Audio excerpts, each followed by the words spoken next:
என்ன என்ன பண்ண போற வாழ்க்கையில் அப்படின்னா, என்ன தெரிஞ்சுக்க போறேன் முழுமையா. எப்படி தெரிஞ்சுக்கிறது? நம்மளா உட்காந்துண்டு தியானம் பண்ணிண்டோ, இல்லை நம்மளா நிறைய யஜ்ஞ யாகம்லாம் பண்ணிண்டோ அப்படி இல்லாமல், சாஸ்திரத்தில் பிரமாணத்தில் என்ன அறிவை கொடுக்கறதோ அந்த அறிவை எப்படி கண்ணு பார்த்து ரூபத்தை புரிஞ்சுக்கிறதோ அதே போல் குரு சாஸ்திர வாக்கியம் கொடுக்கக்கூடிய அறிவு எனக்கு பர்மனண்ட்டாக எனக்கு அந்த ஞானத்தை கொடுக்கறது. அது ஒன்று தான் லட்சியம். எப்படியெல்லாம் நம்ம வாழ்க்கையில் சமய வாழ்க்கையில் எந்த மாதிரிலாம் ஈஸ்வரனை வழிபட்டுண்டு வரோமோ அதை கொஞ்சம் சேனலைஸ் பண்ணினா போதும். அதே விஷயம் பண்ணணும், அப்படியே பண்ணணும், எந்த மாற்றமும் இல்லை.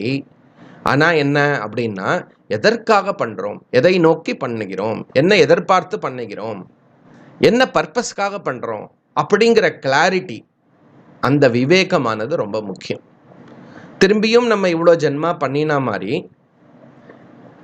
உலகத்தில் இருக்கக்கூடிய விஷயம் அர்த்த காமத்தை நாடி அது வேணும், இது வேணும், இது வேற, இது வரக்கூடாது, அது வரக்கூடாது, இந்த மாதிரிலாம் இருக்கணும், அந்த மாதிரிலாம் இருக்கக்கூடாது அப்படிங்கிற விஷயத்த பண்ணினோமே ஆனால் அது என்ன ஆயிடுறது?